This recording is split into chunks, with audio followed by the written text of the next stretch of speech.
Yeah, we got you, man, Ryan here, Triathlon.com, and we are talking about IRONMAN 70.3 Morro Bay, 2023 inaugural year. We're looking over the course maps. I'm here in Kansas City. I'm not local, so I'm not going to be able to go out and ride the course and necessarily give you a man on the street view of everything.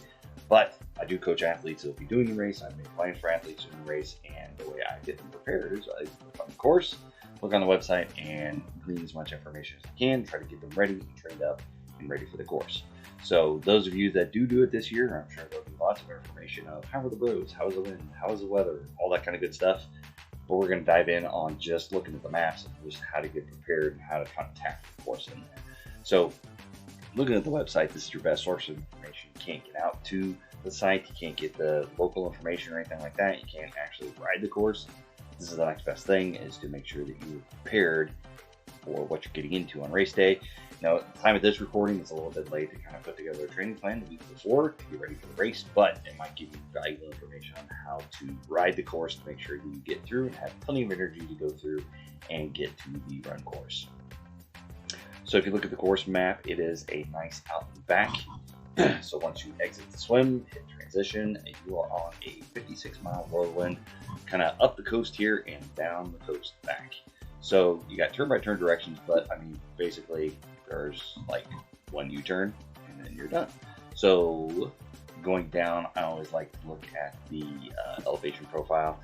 Now we've always got what Ironman has on their website, and then we've always got what people get on their bike computers when they get done with the race and kind of go back and they look like that is totally way off. I've gotten thousands of feet difference. I've gotten hundreds of feet difference personally, and other people have gotten spot on what the elevation profiles on the map says. So take it for what it's worth. You can go on to different Map My Ride and things like that and try to map it out yourself and just make sure you verify that the elevation gain is similar or in the ballpark. But we're going to go with what IRONMAN.com has in their maps. We're going to say, hey, this is the right stuff. Let's make sure that we're ready for it. But if you look at the course map, what you can see is you got your out and bike loop. So you got the same kind of up and down that you're going to have to tackle. But you'll notice there's some punchy climbs in here. It's not going to be necessarily your long, steep ascents or descents. There's going to be some punchy little climbs in there and total elevation gain of 2,500 feet, which is pretty substantial over a 56-mile bike course. So hopefully you've been training to tackle those kind of climbs, especially the rollers here in the middle. Rollers aren't necessarily as much of a challenge, but those big climbs, and I've published several videos on how to tackle climbs. You just got to make sure, especially in this first half, you don't go out there and try to kill each one of these climbs, because when you come back on the backside, you're going to have to tackle them again. And if you're worn out, especially coming in here to the end, you still got these last little climbs. You know, you're not really done with significant climbing until about mile 50 of the bike course. So you got to make sure that you pace yourself for this bike ride. You can go by kind of a power pacing here, kind of in the middle, I think, with the rolling hills, and kind of have a power target. But once you get to these climbs, personally, I'm a big fan of you're going to get out of the seat and you're going to spin it as easy at gearing as you can possibly get, and try to stay seated, try to power up those climbs. But it gets to a point where you're going to have to grind it out. You maybe have to stand on the pedals. Hopefully it doesn't come to a point where you have to get off your bike and walk it, because that is just totally kind of defeating. Unfortunately, I have had to do that. On my first Ironman Lake Tahoe in 2013, there was a spot where I walked the bike up a little bit because the second loop was just killer and I was toast. And right here in Kansas City, we have nothing like those climbs. And I just was not prepared as much as I should have been. Hopefully that is not you on race day. Hopefully you're training for those hard, steep, punchy climbs and ascents. You do get to recover on the backside, so that's always nice when you get to go, from about 15 to mile, maybe 18 or something like that. So 3 miles of significant downhill.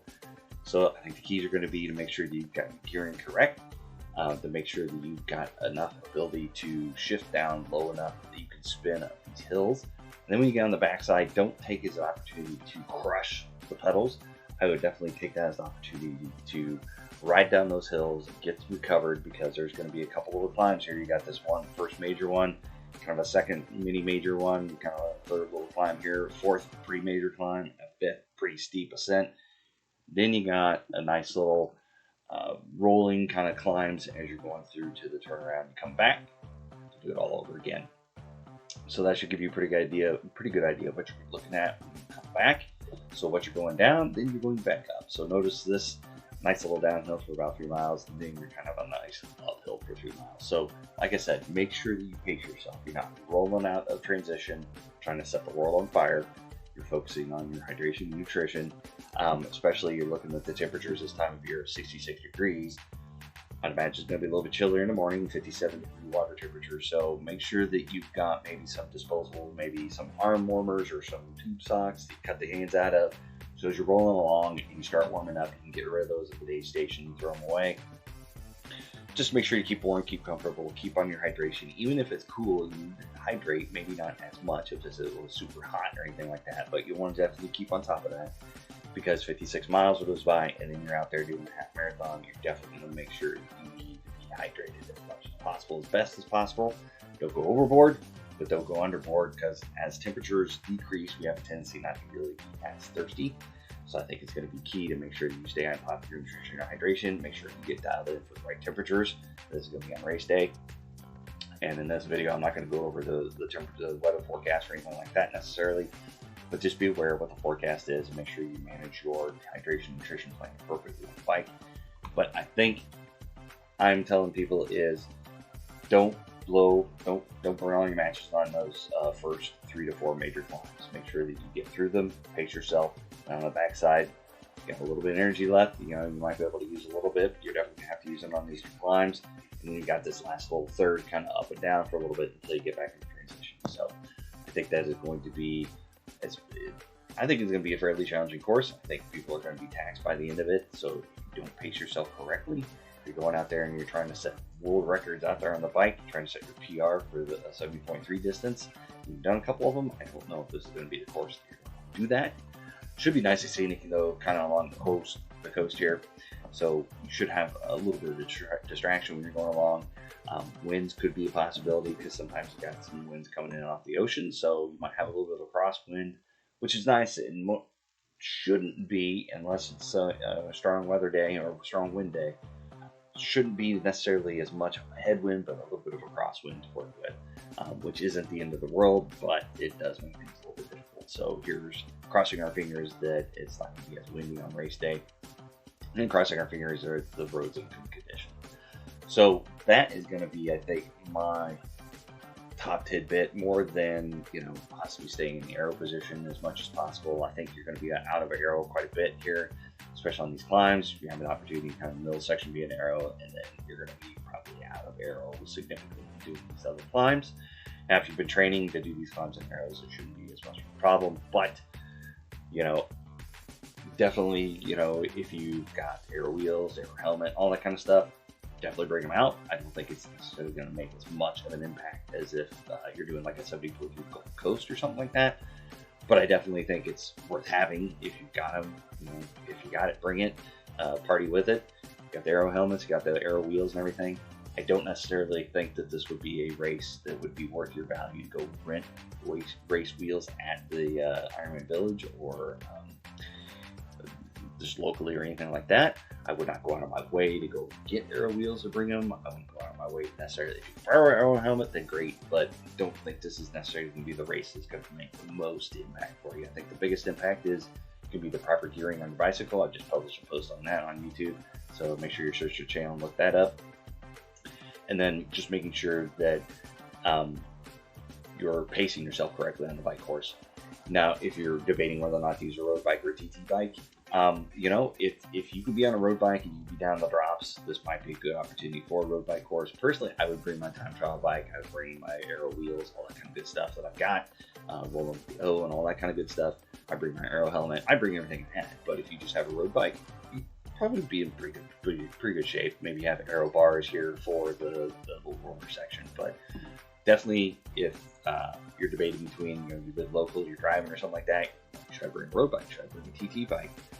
I always bring a TT bike if I have one, and I do, and I bring it to all my races. I don't go back and forth between, especially at the 70.3 distance. I'm always going with the time trial bike, even in when you've got a lot of climbs in the course. But this could be an opportunity, if you're comfortable on a road bike and you've got kind of similar power profiles or something like that, or maybe even the road bike has better gearing for climbing. this may be an opportunity where bringing a road bike may be more sufficient to bring a TT time trial bike or track bike. So I don't know. Might be worth checking out.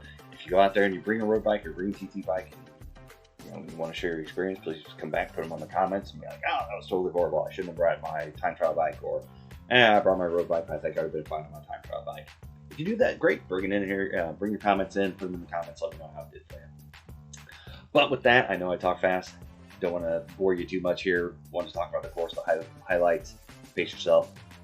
Don't necessarily need the aero gear, but it's good to have. Make sure you stay up with nutrition and hydration, especially if it's going to be cooler and you're not thinking about it as much. Those are my key tips for the bike course. Might be a little bit of crosswinds to work with too. But if you got any questions or anything like that, put them in the comments. Give a like, subscribe, all that kind of good stuff on YouTube, Facebook, all that good stuff. If you got any comments, questions, queries, quagmires, if it helped you out, didn't help you out, put them in the comments. I'd like to see that. And I will check on all those comments. And good luck out there on race day. I'll see you in the next video.